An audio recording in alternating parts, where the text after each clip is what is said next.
إن الحمد لله نحمده ونستعينه ونستغفره ونعوذ بالله من شرور أنفسنا من سيئات أعمالنا. من يهده الله فلا مضل له ومن يضلل فلا هادي له. أشهد أن لا إله إلا الله وحده لا شريك له وأشهد أن محمدا عبده ورسوله. يا أيها الذين آمنوا اتقوا الله حق تقاته ولا تموتن إلا وأنتم مسلمون.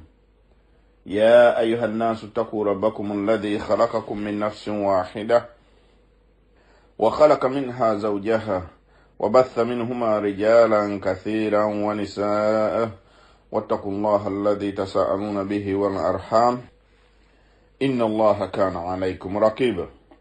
يا أيها الذين آمنوا اتقوا الله وقولوا قولا سديدا يصلح لكم أعمالكم ويغفر لكم ذنوبكم ومن يطع الله ورسوله فقد فاز فوزا عظيما. أما بعد، إن أصدق الحديث كتاب الله وخير الهدي هدي محمد صلى الله عليه وسلم وشر الأمور محدثاتها وكل محدثة بدعة وكل بدعة ضلالة وكل ضلالة في النار. تمتندز الله عز وجل واجتيبه natutendeza n'amatenda malungi era amajjuvu agamugwanidde agatali mbukendeevu bwonna. Tumwebaza olw'okutulabirira n'okutukuuma, nga n'okwebaza okusinga tumwebaza olw'okutulungamya ku busiraamu obutuufu. Tumwanjagira butukuumire okutuusiza ddala ku lunaku lwe tuli musisinkana. Tumwanjagira tutaasa omubi sitaani okutulabankanya okutujja ku mulamwa, omulamu gwatutondesa ogw'okusinza Allahu azza wa jalla mu bwomu bwe awatali kumugattako kintu kirala kyonna. Tumwanjagira okusaasira n'emirembe ku mubaka we Muhammadin sallallahu alaihi wasallama. Oyo gwe yatutumira nga kyakusaasira eri ebitonde byonna, nga musanyusa ate nga mutiisa, bashiran wa nadhiran. Musanyusa ate nga mutiisa, asanyusa abo bonna abamugoberera ne bakkiriza ne bakola ebyo bye yajja nabyo. Abo bonna abamukkiriza ne bamugoberera ne bakola ebyo byonna by'aba balagidde ne baleka ebyo byonna by'abagaana, abasanyusa n'ejjana ate mutiisa eri oyo yenna ajeema n'akuba obubaka amabega n'agaana okukkiriza. Amutiisa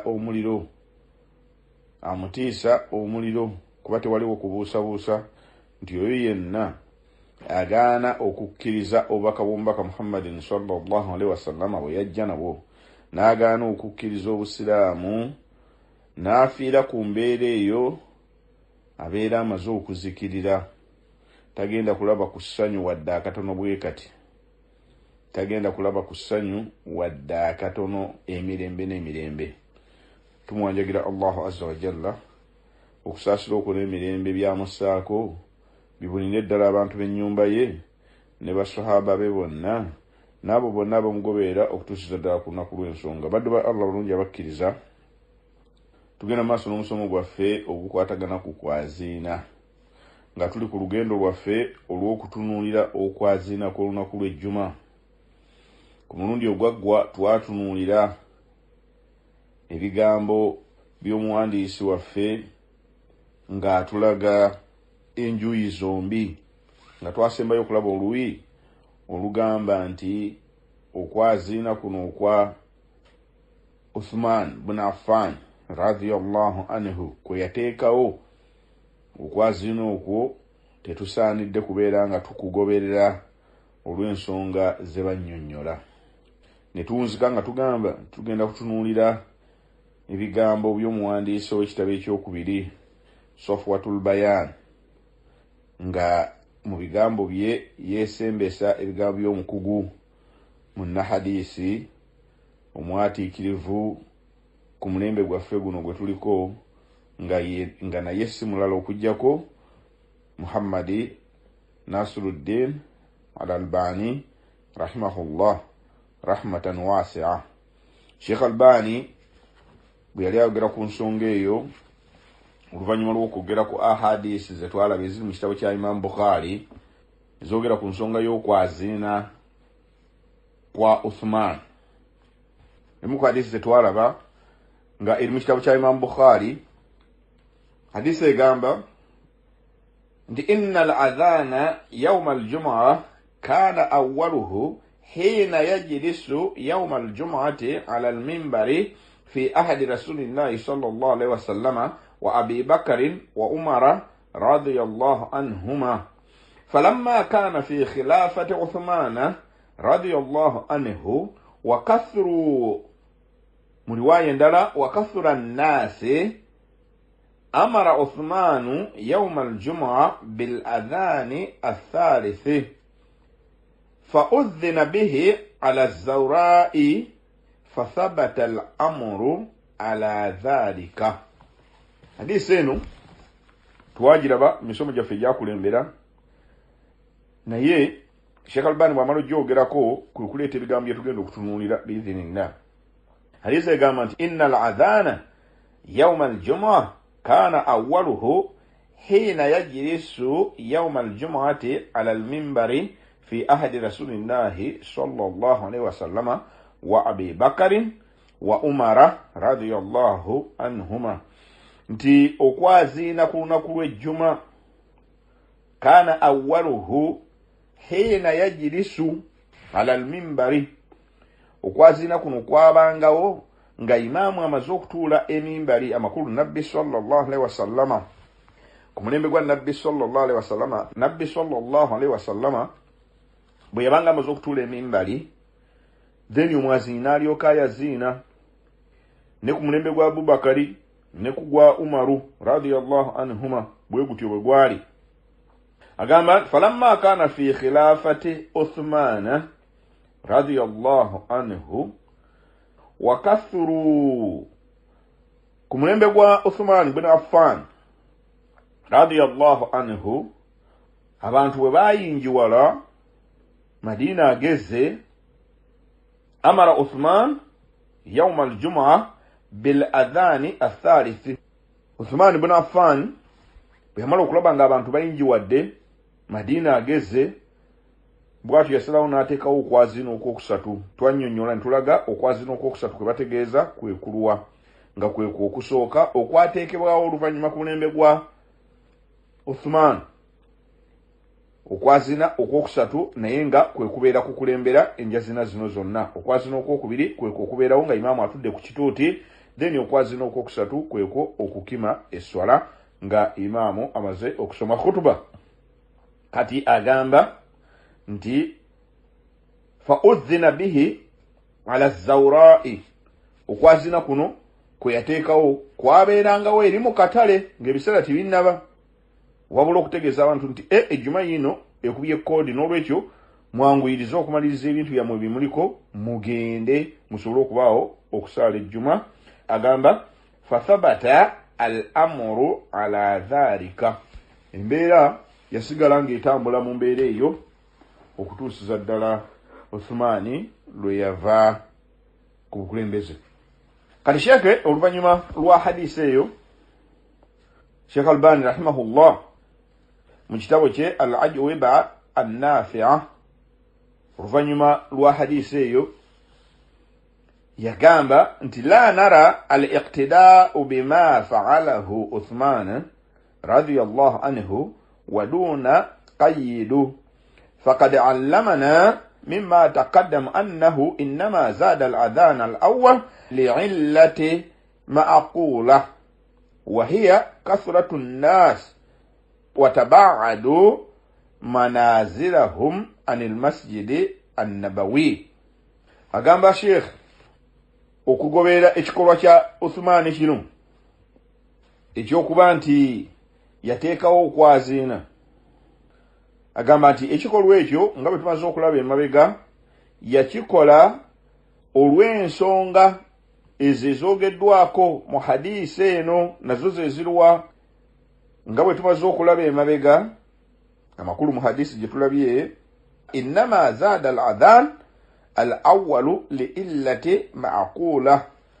Uthmani ono yateekawo okwazina kuno olw'ensonga ezinyonyoddwa mu hadisi gye tuva okulaba emabega. wahiya kathratu nnaas, olw'okuyinjiwala kw'abantu, watabaadu manazilahum anil masjidi annabawi, n'okuba nti amayumba gaabwe Madiina yali atandise okugejja, ng'amayumba gaabwe gatandise okuba nga geesuula omuzikiti. Amakulu Madiina agezze, abantu tebakyali kumpi na muzikiti. Iyo ye yali ensonga. Agamba nti faman sarrafa an-nadhr an hadhihi al-illa wa tamassaku bi adhani Uthman mutlaqan la yakunu muqtadiyan bihi radiyallahu anhu. Oyo yenna atwala ensonga n'abanga okutunula kwe kwatunulidde ekikolwa kya Uthman kino kye yakola, n'abanga akireese ne ku mulembe guno gwe tuliko, n'abanga akyekwatako amakulu, n'abanga ateekawo okwaziina kuno olw'okuba nti ono yali khalifa wa nabbi sallallahu alaihi wasallama nga bwe twalaba, omuntu ono la yakun muqtadiyan bihi radiyallahu anhu, omuntu ono abeera tagoberedde Uthmani ono mu bukakafu bwa kumugoberera, bal huwa mukhalifu lahu, wabula abeera amwawukanako bwawukanyi, abeera amwawukanako bwawukanyi, haithu lam yanzuru bi'ayni al-i'tibari ila tilka al-illa allati lawlaha lama kana li-Uthman an yazida ala sunnatihi alayhi salatu wassalam wa sunnati al-khalifataini min ba'dihi. Lwaki omuntu ono abeera teyeetegerezza bulungi, abeera tatunulidde ensonga eno eyaviirako Uthmani okuba nti ateekawo okwaziina kuno, allati lawlaha lima kana li Uthman an yazida ala sunnatihi alayhi salatu wassalam wa sunnati al-khalifataini min ba'dihi. Sheikh agamba nti ensonga eyo eyamuviirako okukola ekyo, singa tiyali ensonga eyo, teyandiyongedde, teyandisussiza ku nkola y'oyo ow'ekitiibwa alayhi salatu wassalam ne ku nkola y'aba khalifa ababiri abaamukulembera, baseeka ababiri, Abubakar Siddiq ne Umaru bin al-Khattab radiyallahu anhuma. Agamba فإذن إنما يكون الاقتداء به رضي الله عنه حقا عندما يتحقق السبب الذي من أجله زاد عثمان الأذان الأول، وهو كثرة الناس وتباعدوا منازلهم عن المسجد كما تقدم. نويشو ensonga bwebanga bwetyo weeri, kiba kitegeeza nti omuntu yenna abeera agoberedde Uthmani bin Affan ono khalifa wa nabbi sallallahu alaihi wasallama, abeera amugoberedde mu butuufu, y'oyo akakasa n'atunuulira ensonga eno, ensonga eyavaako Uthmani ono okubanga yateekawo okwaziina nayo yeruwa, kwe kuba nti n'abantu bayinjiwala mu Madiina, amayumba gaabwe ne gaba nga gatandise okwesuula omuzikiti nga bwe tukiraze emabegaawo. Wa hadha sabab la yukadu yatahaqqaqu fi asrina hadha illa nadiran. Ensonga eyo eyaviirako Uthmani okuteekawo okwaziina kuno, bw'oba weetegerezza bulungi, tesobola kubeerawo ku mulembe gwaffe guno okujjako nga it's very rare, kizibu nnyo okusanga awantu wojja okusanga nga ensonga eno ddala ddala enywera. Amakulu ku mulembe guno gwe tuliko okuba nti osobola okufuna ensonga eno eyaviirako Uthmani okuteekawo okwaziina kuno, ddala ddala bw'obanga omugoberera olina okwetegereza ebigambo bino. Kizibu nnyo okuzuula ekifo wojja okusanga nga ddala ensonga eno eyimirirawo. Wadhalika fi mithili baladati kabira taghussu binnaasi ala lahbiha. Agamba nti ensonga eyo ekyokulabirako kituyinza okuwa kwe kuba nti nno ekibuga kinene, osanze ekibuga nga kinene naye nga ekibuga kino kirina abantu bangi abayingira amakulu. Namba y'abantu mu kibuga kino egejja enkya n'eggulo. Abantu bayingira ne babaaniriza, abantu basenguka ne bava gye bava ne bajja bayingira mu kibuga kino.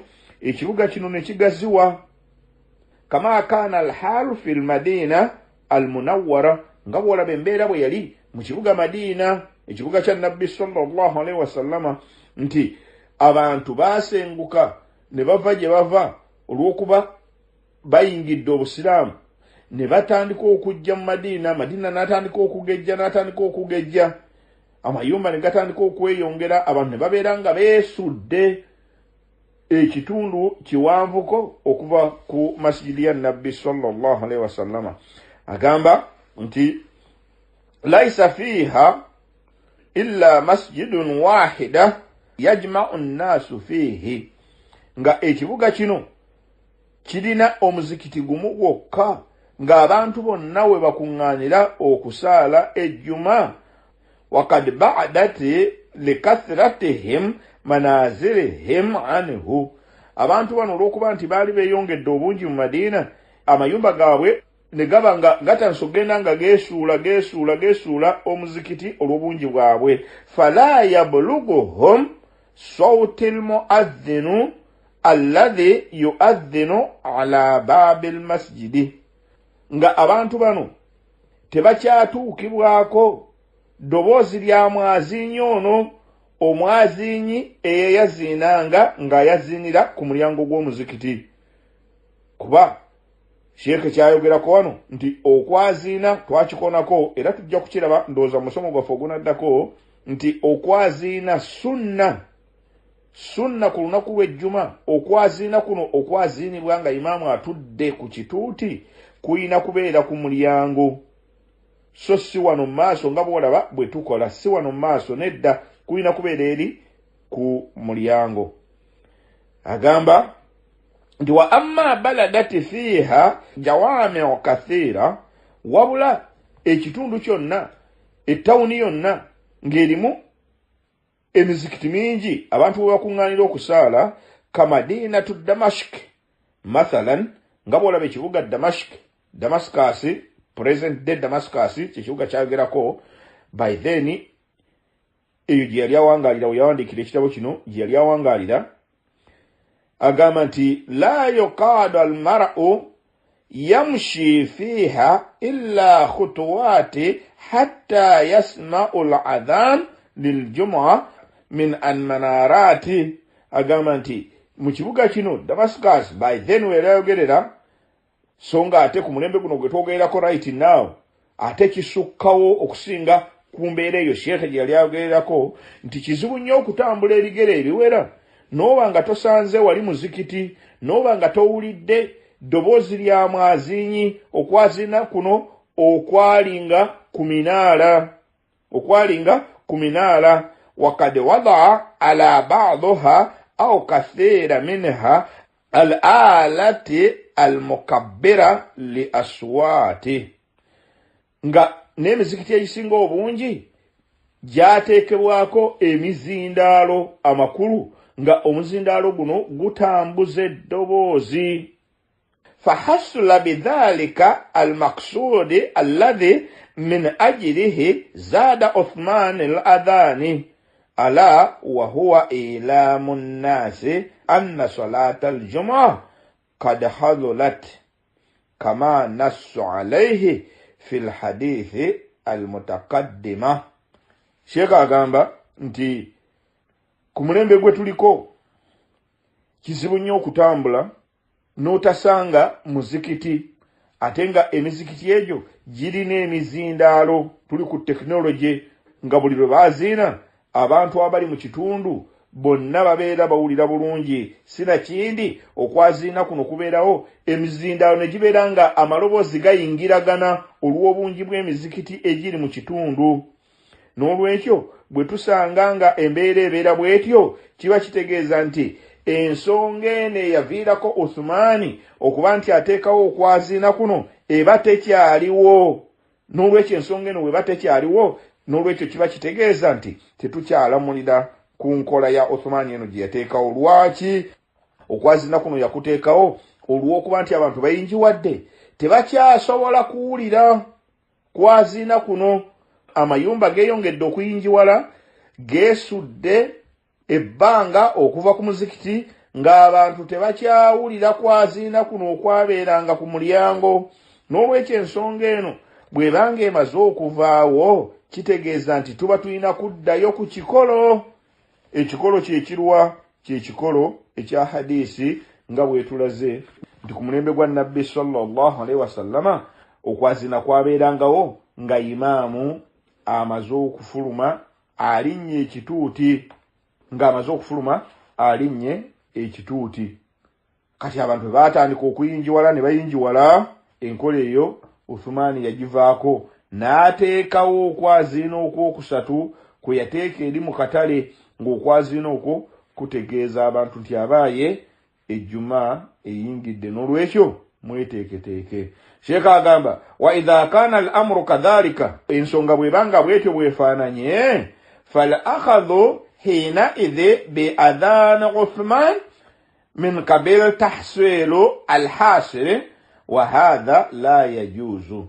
Embeera bwebanga bwetyo bweri nga ensonga eno tekyaliwo, okwaziina kuno bwe kubeerawo, abantu bonna abali mu area babeera bawulira olw'amaloboozi gano agayitira mu mizindaalo n'olw'obungi bw'emizikiti gino egiriwo kati, then ensonga eno Uthmani kwe yasinzira okuteekawo okwaziina kuno eba tekyaliwo. N'olwekyo oyo yenna abeera akola bw'atyo nedda abeera akoze kikyamu. Wa hadha la yajuzu, ekyo kiba tekikkirizibwa.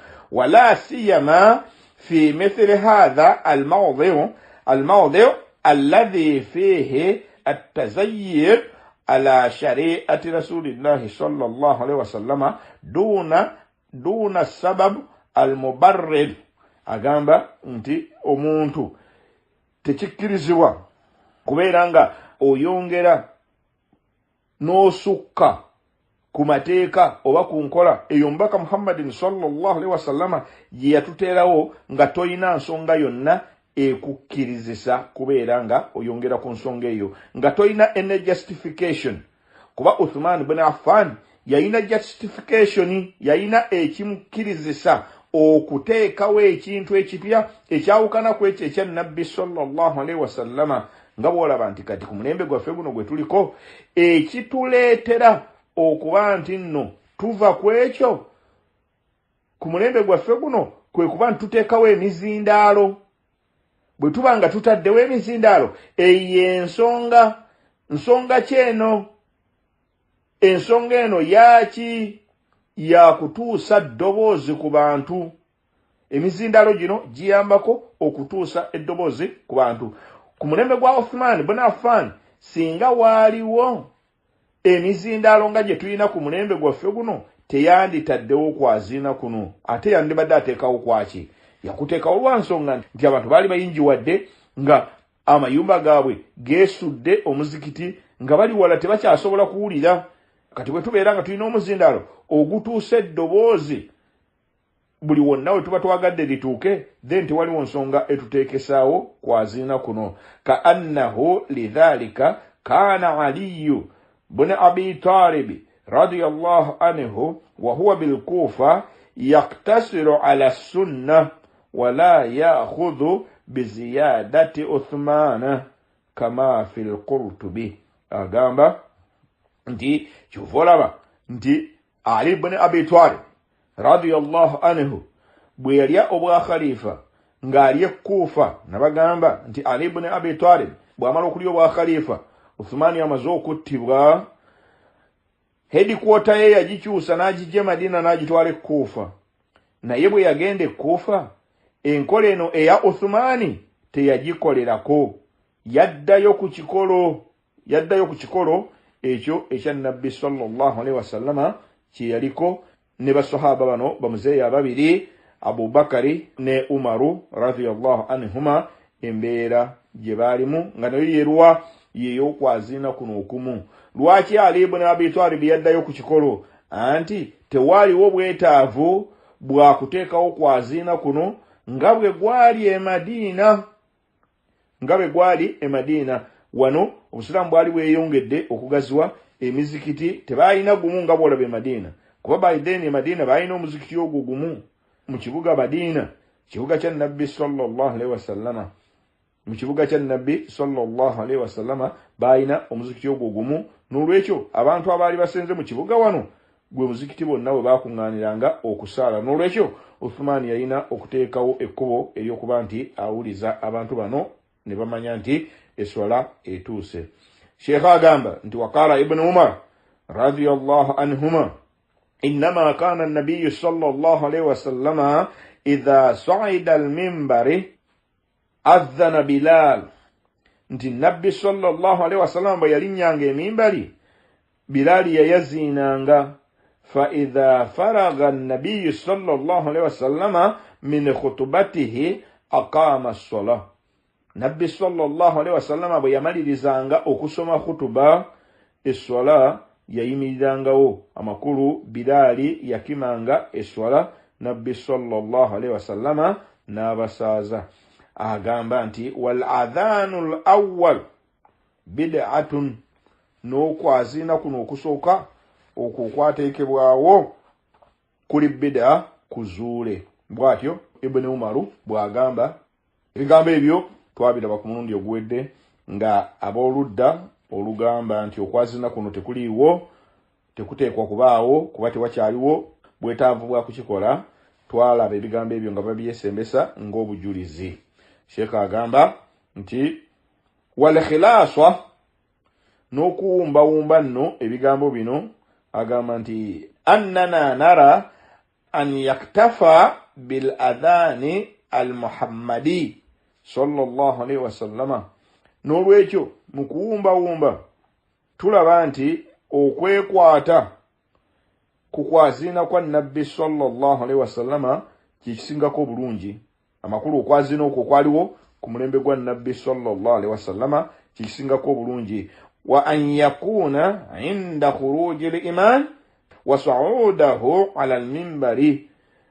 Okwekwata ku kwazina kuno okwaliwo ku mulembe gwa Nabbi sallallahu alaihi wasallama kwe kuba nti nno imaamu bw'afuluma n'alinnya emimbali, awo okwazina kuno we kubeererawo. Lizawali as-sabab al-mubarrir li ziyadati Uthman. Olwaki? Olw'okuba nti ensonga eyaviirako Uthman ono ibn Affan okuteekawo okwazina kuno, ensonga eyo yavaawo tekyaliwo. Wa ittiba'an li sunnati nabiyyi sallallahu alaihi wasallama wa huwa al-qa'il faman ragiba an sunnati falaysa minni. Agamba nti ensonga eno olw'okuba nti nno evuddewo, ensonga eyaviirako Uthmani okuba nti ateekawo okwazina kuno bw'ebanga evuddewo nga tekyaliwo, then tulina kuddayo ku kikolo ekyo ekyaliwo ku mulembe gwa Nabbi sallallahu alaihi wasallama, ne tugoberera sunna ya Nabbi sallallahu alaihi wasallama mu nsonga eno. Anti yatugamba ow'ekitiibwa Muhammadin sallallahu alaihi wasallama, faman ragiba an sunnati falaysa minni. Oyo yenna ayawukana ku sunna yange, oyo yenna ayawukana ku nkola yange, falaysa minni, abatakyaliwa mu kibiina kyange. N'olwekyo baddu ba Allah bulungi abakkiriza abadde bagoberera obulungi ensonga eno, twasalawo okugigaziwamu tusobole okugitegeera bulungi. Lwaki? Erimu enjawukana wakati w'abamanyi nga bwe twaziraga mu misomo gyaffe egikulembedde. Twayagala tumalirize n'ebigambo bino ebya Sheikh Albani. Lwaki? Kuba Sheikh atunnyonnyodde n'atulaga nti ensonga eyaviirako Uthmani okuteekawo okwazina kwe kuba nti abantu baayingiwala, nga hadisi bwe zitulaga eziri mu Bukhari ne mu bitabo ebirala, nga zitulaga nti nno abantu oluvannyuma lw'okuba nga bayingiwala amayumba gatandise okugenda nga gameruka mu Madiina agezze. Abantu batandise okwesuula, batandise okuba nga amayumba gaabwe geesuddeko okuva ku masigidi eno. Ate nga gwe muzikiti gwokka gwe balina okujja okusaalira. Kati nga omukulembeze yaliwo mu kiseera ekyo yageraageranya n'alaba nga abantu bano tubakolere ki? Abantu bano tulina okubateerawo okwaziina kuno kubamanyise nti bannange ejjuma etuuse. Akatale k'omu Madiina kaali kagezze. Kati yava ateekawo omwaziinyi wali mu katale awali ekifo ekisitufu, ng'omwaziinyi ono bw'anaayaziina bonna bajja kuwulira. N'alekawo okwaziina kuno okwa Nabbi sallallahu alaihi wasallama mu kifo kyakwo we yakuteeka. Ye n'ateekawo kuno okulabula okw'abantu bano nti abaaye ejjuma etuuse, muve mu lwokaano lw'akatale. Kati ensonga okuba nti yavaawo tekyaliwo, emizikiti giri buli wamu, tuyina emizindaalo, n'olwekyo tewakyaliwo bwetaavu bwa kuteekawo kwaziina kuno. Tuyina kuddayo ku kikolo. Okwaziina kuno ne kubeerawo nga imaamu afulumye amakulu ayingidde mu masjidi n'alinnya emimbali. Bw'alinnya emimbali then omwaziinyi ayaziina naye wa ku mulyango wali. Eyo ensonga gye tugenda okuddako ku mulundi ogujja wansi w'omutwe ogugamba nti tahqiqu mawdii al-adhan an-nabawi, obukakafu okukakasa kifo ki okwaziina kw'olunaku lw'ejjuma okwo kwaliwo ku mulembe gwa Nabbi sallallahu alaihi wasallama kwabeeranga wa. Sheikh Albani yakikonyeeko ng'alaga nti okwaziina okwo kwalinga ku mulyango. N'olwekyo baddu ba Allah bulungi abakkiriza, okwekwata ku nkola y'omubaka Muhammadin sallallahu alaihi wasallama kyekisingako obulungi.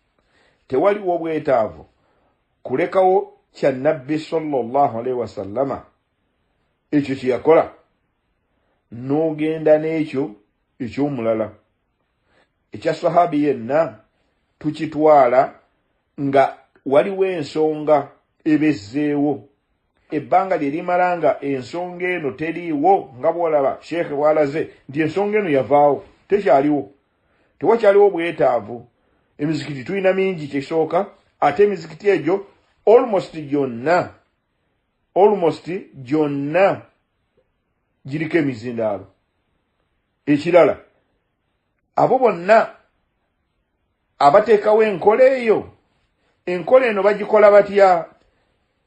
Abo bonna abateekawo enkola eno tebagoberera nannyini kuteekawo nkola eno ekyo kye yakola. Nedda. Lwaki? Anti bo okwaziina bakuteeka wano wennyini mu masjidi. Ate mu kiseera ki? Kati bw'otunuulira Abahanafi, abasajja abayindi ku mulembe guno, bw'otunuulira enkola gye bakolamu, bakola ekifuula nnenge kya Uthmani. Lwaki? Uthmani okwaziina kuno yakuteeka eri mu katale ng'ekiseera kino tekinnaba okumanyisa abantu nti ejjuma yiino esembedde, n'olwekyo mweteeketeeke. Naye ate bo bano bakuteeka wano mu masjidi wennyini, ne baziina, then ne bamala okwaziina ne basituka ne basaala eraka nnya buli omu. Then bwe bamala okusaala eraka nnya, then imaamu n'alinnya ekituuti n'atoola salaamu, then ne baddamu ne baziina. Imaamu n'asoma khutuba, bamala okusoma khutuba n'alagira ne bakimya esswala. Ekyo kyawukanira ddala ku nkola ya Uthman. Kyekyo Sheikh Albani kye yagambye nti omuntu oyo akola ekyo aba tagoberedde. La yakun muqtadiyan bihi radiyallahu anhu bal huwa mukhalif lahu. Abeera tamugoberedde wabula abeera amwawukanyeeko. Era ne bwe yandibadde ye teyandikkiriza mbeera eyo kubeera bw'etyo. Kuba enkola ye bwe yateekawo okwaziina kuno yakuteeka eri mu katale so si wano mu masjidi. Naye kati abo bonna abagamba mbu ono sahaba wa Nabbi sallallahu alaihi wasallama, ate Nabbi sallallahu alaihi wasallama yatulagira fa alaykum bi sunnati wa sunnati al-khulafa'i ar-rashidin al-mahdiyyin tamassaku biha wa'addu alayhi binnawajid wa'addu alayha binnawajid mwekwate ku nkola yange ne ku nkola y'abo bagenda okunziira mu bigere abaaluŋŋamizibwa tewali kubuusabuusa. Uthman ibn Affan ali omu ku abo abaamuddira mu bigere. Kyova olaba nti ekikolwa kino kye yakola baswahaba tebaakivumirira era tebaakitamwa, so nga ate bwe yajjuza esswala emina baakivumirira. Lwaki? Ensonga eno baagiraba nti nno eri validi, erimu eggumba.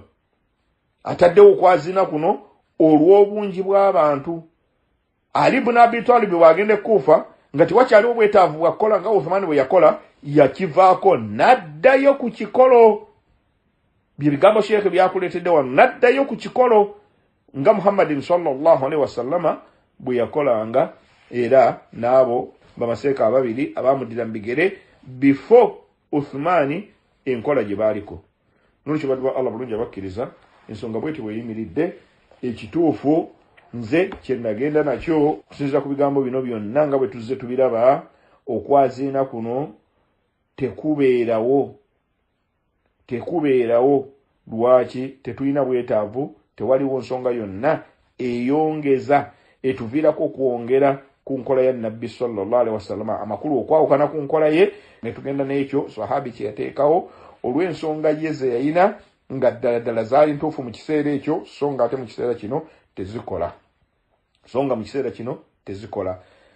Kisobola okukola ekyokulabirako. Ogenze mu byalo eyo, waliwo ebyalo by'ogendamu nga balina omuzikiti gumu, nga omuzikiti guno oluusi bambi tekulina muzindaalo. Kati bwe oyagala okukola enkola eno eya Uthman, okwazina kuno era kuteeke mu kifo gye yakuteeka. Mulina omuzikiti gumu, mulina akatale, kale okwazina kuno kuteekewo, naye ng'okuteeka eri mu katale okumanyisa abantu gyabaaye mwanguwe. Mulinawo akatemerero okutuuka ku masjidi, ejjuma yiino ekoze eki, yiino ekubye koodi. Naye bwe tuba nga tuli mu mbeera nga buli muzikiti gwogendako, the majority of them, emizikiti egisingira ddala obungi gyonna giyina emizindaalo, ate emizikiti mingi. N'olwekyo tiwaliwo bwetaavu bwa kubanga tuteekawo okwazina kuno. Wallahu alam wa billahi at-tawfiq. Barakallahu fikum wa jazakumullahu khairan. N'olwekyo baddu ba Allah bulungi abakkiriza, tugenda kukomawo insha Allah nga tugenda okutandikira ku mulundi ogujja tulabe ensonga gye mbagambye ey'okutunira okwazina kuno. Omwazinyi waba yaziina nga imaamu atudde emimbali abeera mu kifo ki. Nsuubira awe tuyinza okuba nga tuwumbira ensonga zaffe ezikwatagana ku kwazina ku lunaku lw'ejjuma, then tulabe engeri gye tuyingira mu swala. Barakallahu fikum wa jazakumullahu khairan. Malizanga mpanjagira Allahu azza wa jalla w'ekisa ekingi ateekemu abo abawulira ebigambo ne batwalamu ebyokka eby'omugaso ebirungi byonna ebiyitidde ku lulimi lwange. Allahu azza wa jalla yansobozesezza okubibatuusaako ensobi ezibadde muzange enganze. Mulajanira abeere ng'azinsonyiwa era mulajanira aleme okuzibafuulira ekibabuza. ربنا تقبل منا إنك أنت السميع العليم وتب علينا إنك أنت التواب الرحيم. ربنا آتنا في الدنيا حسنة وفي الآخرة حسنة وقنا عذاب النار. وصلى الله وسلم وبارك على محمد بن عبد الله النبي الأمي وعلى آله وصحبه وسلم والحمد لله رب العالمين. سبحانك اللهم وبحمدك أشهد أن لا إله إلا أنت أستغفرك وأتوب إليك. والسلام عليكم ورحمة الله وبركاته.